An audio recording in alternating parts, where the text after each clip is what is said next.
What was supposed to be a night of celebration turned into disaster after 4 friends who were all drunk left the bar in the city without a designated driver. Designate a driver. Don't drink and drive.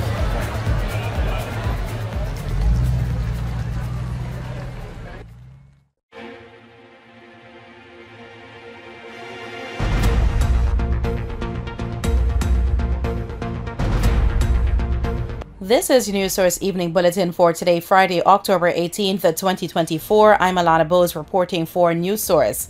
In a startling revelation in response to court action filed against the government and the police force by Assistant Commissioner Calvin Brutus over the money laundering probe against him, the head of the Special Organized Crime Unit, Assistant Commissioner Fazil Karimbaksh, has told the court that investigators discovered a total of $500 million in 9 bank accounts linked to Mr. Brutus, his wife, and their toddler son. In court documents, the head of SOCU said the money laundering probe of Assistant Police Commissioner Calvin Brutus involves approximately $800 million and encompasses 240 pending charges. In a sworn affidavit presented to the court, the SOCU head explained that the ongoing money laundering investigations against Mr. Brutus revealed 9 bank accounts linked to the Assistant Commissioner, his wife, their son, and companies owned by them. The head of SOCU indicated that 8 of the 9 accounts have since been frozen by the court following an application by SOCU as part of its investigations. The only account that was allowed to remain active is the account through which Mr. Brutus is paid a salary of just over $491,000 by the Guyana Police Force. He continues to receive that salary as he is on administrative leave, which was triggered by the probe. The head of SOCU revealed to the court that one of the accounts was in the name of Kitus General Contracting and Holdings Incorporated, which is a company owned by Mr. Brutus. 2 other accounts belonged to 2 companies owned by his wife, Adonica Alder. There were also 2 accounts listed in the name of his toddler son and 2 accounts listed in his wife's name, while his name was attached to 2 accounts also. The company owned by the Assistant Commissioner was first registered just over 2 years ago, while the companies owned by his wife were both registered last year. The account carrying the name of the company owned by Mr. Brutus, Kitus General Contracting, had a balance of just over $56.6 million, while the accounts belonging to the 2 companies owned by his wife, South Quata Contracting and AAA Depot, had a total balance of just over $352 million. The 2 accounts bearing the name of the couple's toddler's son have a balance of just over $14 million. According to the head of the Special Organized Crime Unit, one of the companies owned by Mr. Brutus's wife was used to provide goods to the Guyana Police Force and the Guyana Police Consumers Cooperative Society Limited. The SOCU head, in his pleadings to the court, said the investigations have so far revealed that Mr. Brutus and his wife unlawfully utilized his office as an assistant commissioner in the Guyana Police Force to conduct illegal transactions in the names of 2 of the companies owned by his wife. It was also revealed in the court documents that in June 2024, Mr. Brutus withdrew $63.7 million from the account that he receives his salary, and according to the head of SOCU, it is believed that the withdrawal was used to make the payment towards the balance of the purchase price for a property acquired by Mr. Brutus at Lot 136 Albertown. The property was sold for $85 million according to the agreement of sale, which was also presented to the court. The property housed a popular bar which was demolished just after the purchase. The lot remains empty. The affidavits filed by the head of SOCU also revealed that as part of the investigations, Mr. Brutus provided signed statements to SOCU from 2 businessmen who alleged to have provided him with monetary gifts. One of those gifts was in the sum of $10,000 while the other was in the sum of $1 million Ghana dollars. The SOCU head in his statement to the court said he believes that the monies in the bank accounts linked to Brutus, his wife, their son, and their companies are suspected of being proceeds of crime, and he further suspects that the assistant commissioner colluded with his wife to commit serious offenses that have been found to be in contravention of the Anti-Money Laundering Act. Brutus has filed a constitutional motion in the court against the government, the police force, SOCU, and the Police Service Commission over the money laundering investigations against him. Earlier this week, the Special Organized Crime Unit revealed that it has recommended dozens of charges in the matter, but continues to await the advice of the Director of Public Prosecutions. This morning, the High Court denied a request by Mr. Brutus and his wife to leave the country for a medical trip to the United States. More news coming up in a moment. It all starts with one. Maybe it's one look, you know the one, or one touch, even one word. It can start with one step, or one promise, one thrill, one first time, one deep breath, one leap of faith, one day to remember, or one night to forget. One moment, so many stories that make up one crazy, average, everyday, fabulous life. We get one life, just one. Make your move. It all starts with one.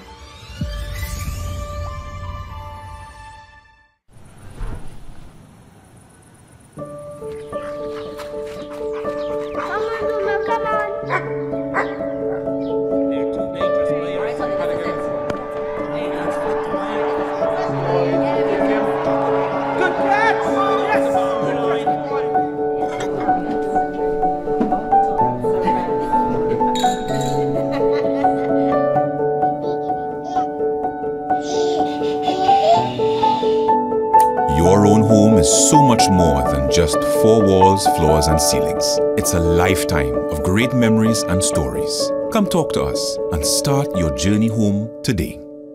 Republic Bank, we're the one for you. Are you ready to elevate your career with a world-class education from the comfort of your home? The University of Excellence Management and Business, UEMB, Guyana's premier accredited and recognized tertiary institution, invites you to join one or more of our comprehensive 145-degree programs.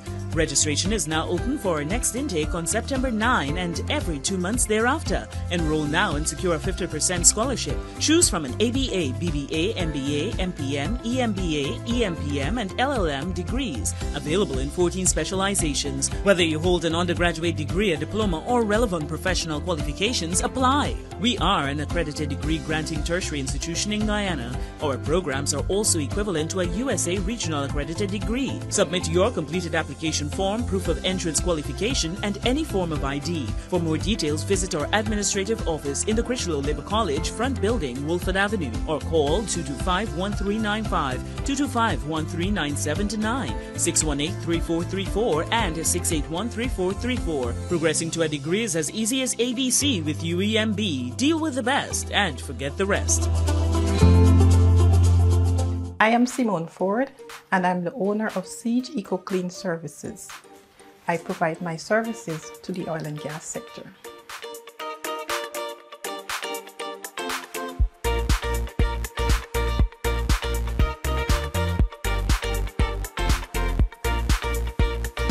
We provide janitorial services which are environmentally friendly, so we produce healthier homes and healthier workspaces.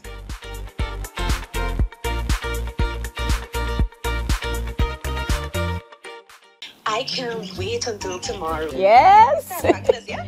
I ain't start packing yet. Usually I pack a couple hours before and I go.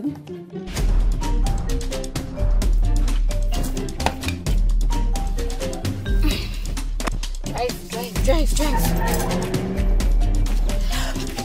I got my phone, I got my keys, my charger, my Procrastinating planning for the future? Well, that's never a good idea. Let Demerara Mutual and Demerara Fire and General help you get started with planning for your future today. I'm with Dem.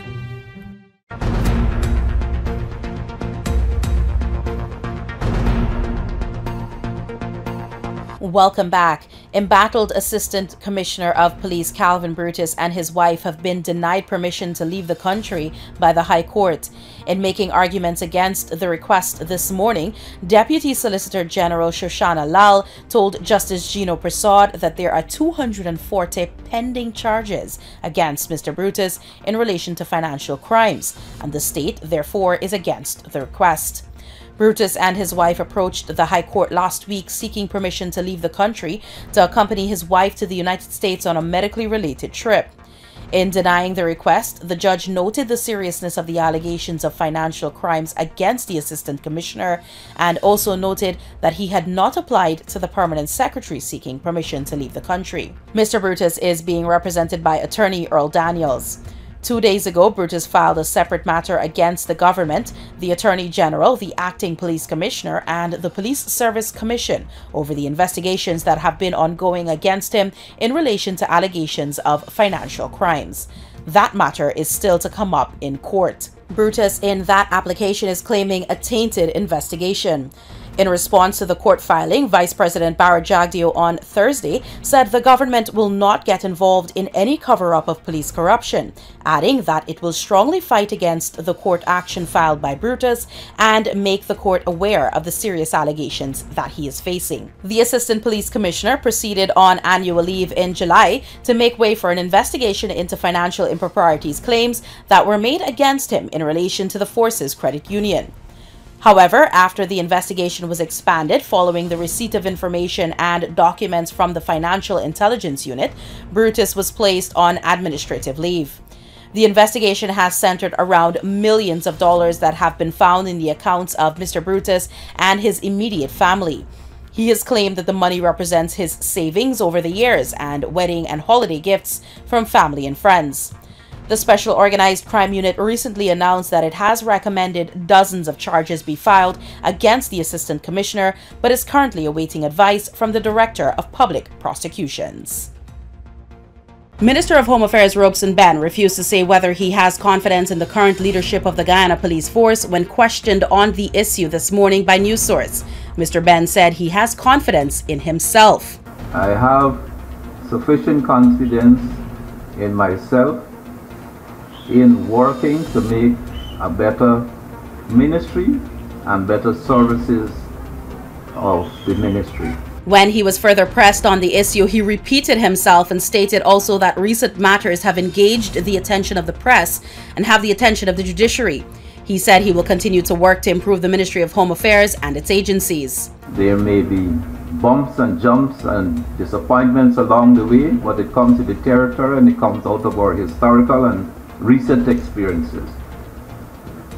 I would say otherwise that maybe you know Shakespeare a bit, that what Cassius said to a certain individual, that the fault is not in our stars, but in ourselves. And so we have to work on ourselves. Those words are taken from the Shakespeare novel Julius Caesar and captured the words spoken by the character named Cassius to one of the other characters named Brutus. Assistant Police Commissioner Calvin Brutus is currently facing an $800 million money laundering probe. He has been off the job since June as the investigation has been ongoing. The Guyana Elections Commission GCOM is currently conducting a national registration exercise. Who can register? Anyone who will be 14 years or older by December 31st, 2024 and is a Guyanese citizen by birth, descent, naturalization, or is a citizen from a Commonwealth country living in Guyana for 1 year or more. Types of transactions.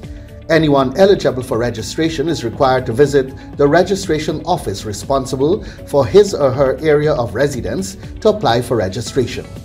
Persons who are already registered could apply for a name change if they have changed their names since they were last registered. Apply for corrections if there is incorrect information on their national ID cards. Persons who are desirous of conducting any of the above transactions must provide the relevant supporting documents. Persons who are already registered could request that their photographs be retaken if the quality of the photographs on their ID cards is unacceptable. Collect their new ID cards if they have not done so as yet. This registration exercise will end on November 29, 2024. For further information, please contact GCOM on the following hotline numbers: 225-027729, 226-6557, 223-9650, or visit the GCOM website at www.gcom.org.gy.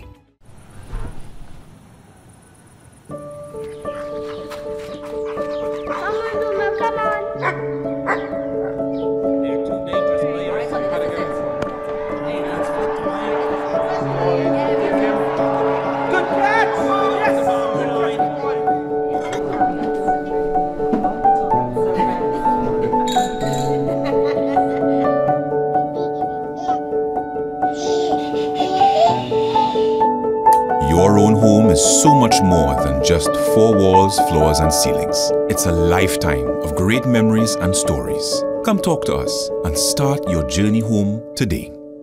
Republic Bank, we're the one for you.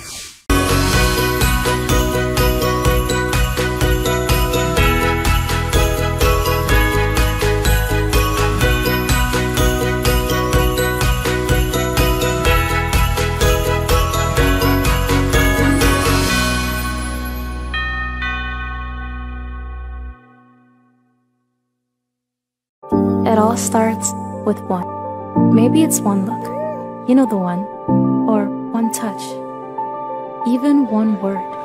It can start with one step, or one promise, one thrill, one first time, one deep breath, one leap of faith, one day to remember, or one night to forget. One moment, so many stories that make up one crazy, average, everyday, fabulous life. We get one life, just one. Make your move. It all starts with one.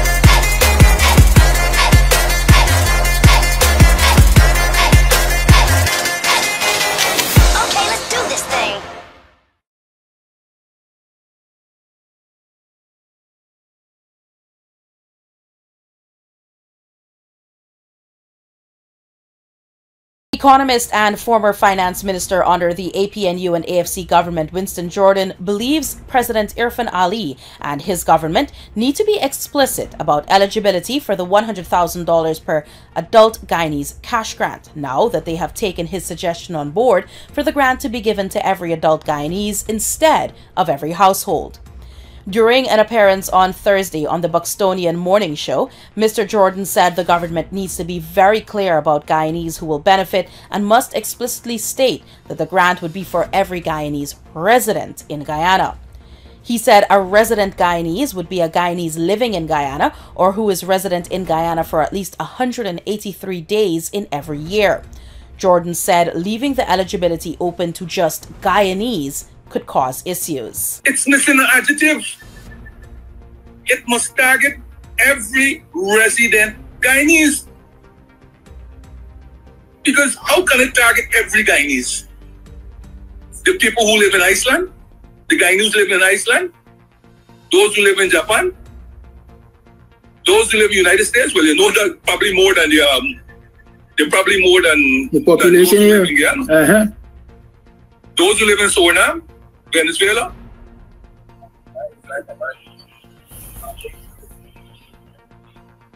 I mean, what is this that what is this with this thing about every Guyanese? You have to make this thing very clear. There's no implied or anything. You have to make it explicit. The cash transfer will target adult Guyanese residents. I have got 2 messages, cheekily, asking whether the government is prepared to wire the 100,000 to them. The former finance minister said the government must be clear about the beneficiaries of the grant, noting that about 600,000 adult Guyanese residents in Guyana would benefit from the $100,000 grant, and it would cost the same $60 billion that would have benefited from the $200,000 per household grant, which has now been scrapped. Mr. Jordan said the government should also expand the qualification age to those who are 18 years old as at December 2024 instead of January 2024 as announced by the president. Mr. Jordan said by using the January 2024 cutoff date, thousands of young people who became 18 after that date could be left in the cold. I have a problem with the 1st of January 2024. If the cash grant was meant to attenuate the cost of living issues that people have gone through for the entire 2024, why are you denying 18-year-old adults from benefiting from this cash grant in 2024? Why you go to 4th January 2024 and not 31st of December 2024? There's a whole set of adult youth, if you want to call them, 18 years, who are going to be exempted from this cash transfer. And then you say you like youths? Mr. President, please change this thing to 31st of December 2024. All those who are at age 18 on 31st day of 2024. 4th of January 2024 will not cut it. The former finance minister said limiting the qualifying date to January 1st, 2024 is an error and a huge blunder that must be corrected. While the government has indicated that distribution of the grant will begin soon, it has not provided a definite start date. However, Vice President Barra Jagdeo has said that the grant will be handed out over a 5-month period and most of it will be issued through checks. President Irfan Ali, announcing the one-off grant, said it is meant to assist citizens as part of the government's efforts to tackle the rise in cost of living. Opposition leader Aubrey Norton today said he remains firm in his call for a new voters list and the use of biometrics for next year's general elections, declaring that the technology should be part of the Guyana Elections Commission's efforts toward upgrading and improving the electoral process. At a press conference this morning, Mr. Norton said there will be intense discussions on how the opposition can make its case and what action it can take ahead of the polls next year to have its demands met. We are continuing the work for a proper voters list. I am aware that shortly there will be some intense discussions on the question of biometrics and a clean voters list. Our commissioners are briefed and will take their positions on that. I do not believe the voters list could be used as a basis for anything. Last week, Vice President Barra Jagdeo frowned upon the opposition's repeated calls for a new voters list. As of March this year, the voters list had more than 700,000 names, which is almost the size of the country's population. The opposition has described the list as bloated and believes that it could lead to several issues at the 2025 elections. What I average the voters list should be, I don't see it exceeding 600,000. It's virtually impossible. But again, the PPP does nothing that is data-driven.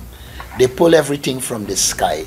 Mr. Norton said the current size of the voters list provides sufficient grounds to question whether the Elections Commission can deliver an election that accurately reflects the democratic will of the Guyanese people. In effect, Mr. Norton wants the National Registrar of Registrants database to be completely revamped. He said the coalition opposition, a Partnership for National Unity and Alliance for Change, APNU and AFC, remains steadfast in its demand that before any new elections in Guyana, GCOM must address the concerns of all stakeholders. Several heads of mission, including the European Union, CARICOM and the Carter Center, had highlighted in their observers' reports of the last elections that there is the need for the cleansing of the voters list. More than 93 persons, including a number of children, have died in traffic accidents already for 2024, and traffic incidents are included. The number is significantly higher.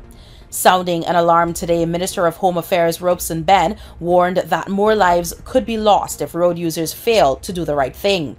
The Home Affairs Minister estimates that at the current rate, there could be more than 120 road fatalities by the end of 2024 if the necessary precautions are not taken. The total accidents we have had, there has been actually a decrease in accidents but an increase in deaths. We have had we've got a check on a figure here, 93 deaths in totality. At the current rate, we may hit 120 deaths by the end of the year. Speaking at a press conference this morning, the Home Affairs Minister also explained that his ministry is well aware of the significant increase in traffic on the country's gradually expanding roadways. According to recent statistics released by the Ministry of Home Affairs in 2020, there were approximately 1,422 lorries on the country's roadways, but there are now more than 3,606 lorries registered within the system. The number of registered minibuses moved from 523 in 2020 to 1,456 in 2023. The number of cars and pickups has also increased drastically, as is the case with other categories of vehicles. But Minister Benn said speeding and driving while under the influence of alcohol remain the primary causes of accidents in the country. Speeding is a particularly important cause based on the police statistics in relation to the fatal accidents. We think that the drinking and driving underlies speeding.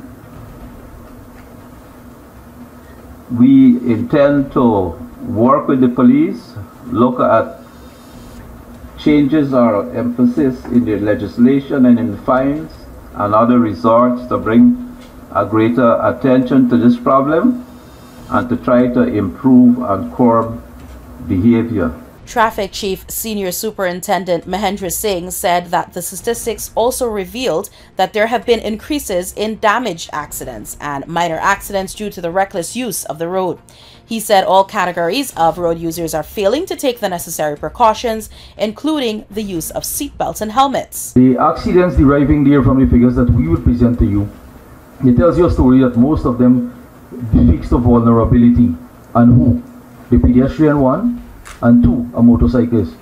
Most of the serious or fatal accidents that we have had over the last 5 to 6 days, a motorcyclist would have been involved. And when you look carefully at it, a motorcycle represents a motor vehicle. It transports people. And if we can't use the road with safety to ourselves, and even others who are sharing the same space, we're only going to look at being the next statistic represented in the figures that Minister or I present whenever I'm permitted to. Just last July, work started on the implementation of a road safety technology known as the Road Intelligent Camera Enforcement System, which offers 24-hour surveillance. The system is a road safety technology that provides 24-hour monitoring of intersections for motorists in violation of speeding and seatbelt laws. The government has warned that more laws are coming to curb the reckless use of the roads.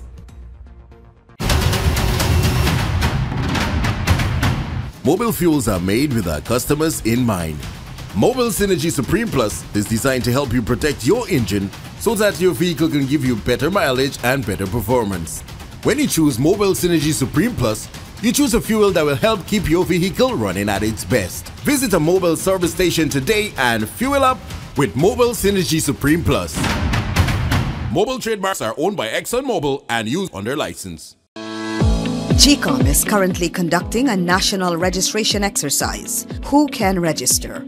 Anyone who will be 14 years or older by December 31, 2024 and is a Guyanese citizen by birth, descent, naturalization, or is a citizen from a Commonwealth country living in Guyana for 1 year or more. It is the civic duty and legal responsibility of all persons who meet the eligibility requirements to apply for registration. By doing so, you will be ensuring that you are issued a national identification card and be included in the official lists of electors for future elections, providing you meet all eligibility criteria. Persons could be prosecuted, fined, or even sent to prison for failing or refusing to apply for registration. This registration exercise will end on November 29, 2024. For further information, contact GCOM on 225-0277-9 or visit the website www.gcom.org.gy.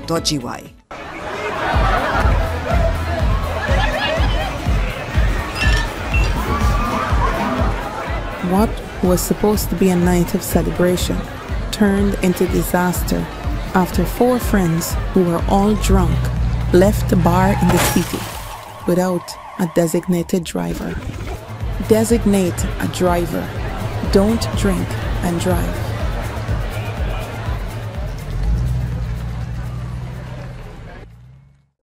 It all starts with one. Maybe it's one look, you know the one, or one touch, even one word. I can start with one step, or one promise, one thrill, one first time, one deep breath, one leap of faith, one day to remember, or one night to forget. One moment, so many stories that make up one crazy, average, everyday, fabulous life. We get one life, just one. Make your move. It all starts with one. Guyana's economy is rapidly transforming, and we're all part of it. Guyana is at the forefront of this development by providing reliable and efficient energy and supporting community development from the very core. 100% of Guyana's profit goes back to building schools, roads, and other important infrastructure that connects our cities and towns, providing fuel to domestic, marine, industrial, and aerial transportation. Guyana has now repositioned itself as a market leader in the petroleum industry, building a better future for all of us. Across the region tonight, a sharp decline in the Paraguay River, which hit a record low this month due to drought upstream in Brazil, is fueling a conflict between the country's fishers and rice farmers over water use in a southern wetland region bordering Argentina. Residents of the Nembucú department and local fishers say that water-intensive rice farms, which use river water to irrigate their crops, are aggravating already low water levels linked to drier weather caused by climate change. The drought upriver that has seen rivers dry up in the Brazilian Amazon and the advance of farming have altered the area's landscape, with large tracts of land planted with rice where water or forests once stood. However, rice farmers and the government say the problem is related to climate change, not irrigation. A massive power outage in Cuba has left millions of Cubans without power and prompted the government today to implement emergency measures to slash demand, including suspending classes, shutting down some state-owned workplaces, and canceling non-essential services. Cuban officials said that the blackout, which started late Thursday, saw 1.64 gigawatts go offline during peak hours in the early evening, about half the total demand at the time. The situation has worsened in recent days, Prime Minister Manuel Marrero said in a special address on national television. During his address, Marrero was accompanied by Alfredo Lopez, chief of the state-owned utility UNE, who said the outage stemmed from increased demand from small and medium-sized companies and residences' air conditioners, as well as breakdowns in old thermoelectric plants that haven't been properly maintained and the lack of fuel to operate some facilities. Changes to electricity rates for small and medium-sized companies, which have proliferated since they were first authorized by the communist government in 2021, are also being considered, Marrero said. Marrero sought to placate people's concerns about the outage, citing an expected influx of fuel supply from Cuba's state-owned oil company. And finally tonight, international news. North Korea has started sending troops to fight with Russia in Ukraine, South Korea's spy agency has said, as Seoul warned of a grave security threat. The allegation comes a day after Ukrainian President Volodymyr Zelensky said he believed 10,000 North Korean soldiers could join the war based on intelligence information. South Korean President Yoon Suk-yeol called for a security meeting on Friday and said the international community must respond with all available means. According to the spy agency, 1,500 troops have already arrived in Russia, with anonymous sources telling South Korean media the final figure could be closer to 12,000. This comes as evidence mounts that North Korea is supplying Russia with ammunition, as recently demonstrated by the recovery of a missile in Ukraine's Poltava region. Moscow and Pyongyang have been deepening their cooperation in recent months. Last week, North Korean leader Kim Jong-un greeted Russian President Vladimir Putin on his birthday, calling him his closest comrade. And that's your News Source Evening Bulletin for tonight and this week. I'm Alana Bose reporting. Have a safe and enjoyable weekend.